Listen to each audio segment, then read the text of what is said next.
AP assembly సమావేశాలను ఇప్పుడు live లో చూద్దాం. ఈ రోజు అందులో భాగంగానే ఇటు అర్బన్ లో గాని ఇటు రూరల్ లో గాని ప్రతి ఒక్కరికి కూడా ఏదైతే అందరికీ ఇల్లు అనేటటువంటి కార్యక్రమాన్ని ఈ దేశంలో ఏ రాష్ట్రంలో కూడా చేయలేనటువంటి విధంగా ఈరోజు ఆంధ్రప్రదేశ్ రాష్ట్రంలో ముఖ్యమంత్రి చంద్రబాబు నాయుడు గారి నాయకత్వంలో తెలుగుదేశం ప్రభుత్వం ఈరోజు చేస్తుందని చెప్పి ఈ సభ ద్వారా ఈ రాష్ట్ర ప్రజానీకానికి నేను తెలియజేస్తున్నా అధ్యక్ష. Minister for municipal administration. అధ్యక్ష, స్వర్గీయ ఎన్టీ రామారావు గారు తెలుగుదేశం పార్టీ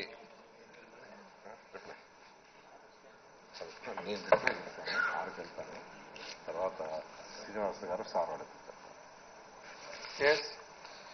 అధ్యక్ష, స్వర్గీయ ఎన్టీ రామారావు గారు తెలుగుదేశం పార్టీ పెట్టినప్పుడు ప్రతి ఒక్కరికి కూడు గూడు గుడ్డ అనే నినాదంతో పెట్టడం జరిగింది.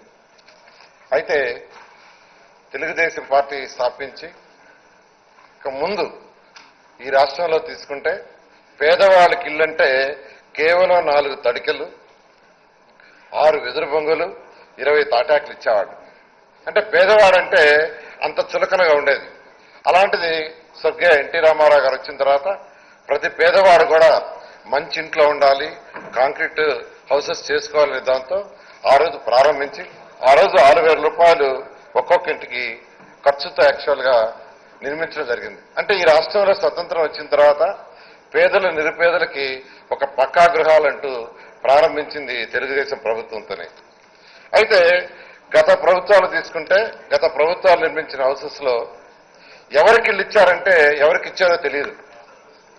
ఎందుకంటే ఈ ప్రభుత్వం వచ్చిన తర్వాత గత ప్రభుత్వం ఇచ్చిన ఇళ్లకి జియో ట్యాగింగ్ చేస్తామంటే రమ్మంటే వ్యక్తులు రాలా.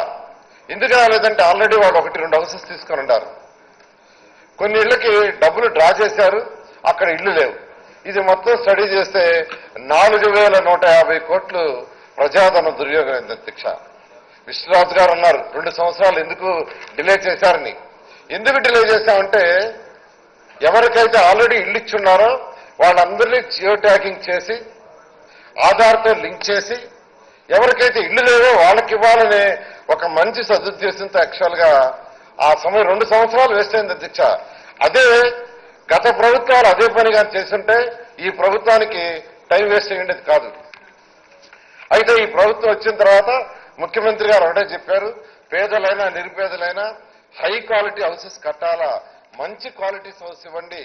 పేదలైనంత మాత్రాన 4 గోడలు కట్టి స్లాబ్ వేయటం కాదు, మీరు ఇచ్చే ఇంట్లో ఇంటర్నల్ ఇన్ఫ్రాస్ట్రక్చర్ కానీ ఎక్స్టర్నల్ ఇన్ఫ్రాస్ట్రక్చర్ కానీ సోషల్ ఇన్ఫ్రాస్ట్రక్చర్ కానీ క్వాలిటీ కావని ముఖ్యమంత్రిగా ఆదేశించడం. అనేక రాష్ట్రాలు దేశాలు స్టడీ చేయమని అధ్యక్ష. అనేక రాష్ట్రాలకు అధికారులు పంపించాను, నేను కూడా పోయాను, స్టడీ చేశాను అధ్యక్ష. నేను ముఖ్యమంత్రి గారితో అనేక దేశాలు పోయాను అమరావతి రాజధాని నిర్మాణ విషయమై. ఎక్కడికి పోయినా ముఖ్యమంత్రి గారు అక్కడ పేదలకు నిర్మించిన ఇల్లు చూపించేవాడు. నారాయణ ఇల్లు చూడు, 20 అంతస్తులు 30 అంతస్తులు ఉంది, దాంట్లో ఉన్న ఇన్ఫ్రాస్ట్రక్చర్ చూడు, ఎక్స్టర్నల్ ఇన్ఫ్రాస్ట్రక్చర్ చూడు. పేదవాళ్ళంటే మన రాష్ట్రంలో మన దేశంలో ఎందుకు చులకనగా ఉండారు. ప్రతి మహిళ తన భర్తతో పిల్లలతో ఎంతో ఆనందంగా ఉండాలనుకుంటుంది. అందువల్ల మంచి ఇళ్లు కట్టమని ఆదేశిస్తే దాని మీద స్టడీ చేసే అధ్యక్ష ముఖ్యమంత్రి గారికి వివరించాం. అనేక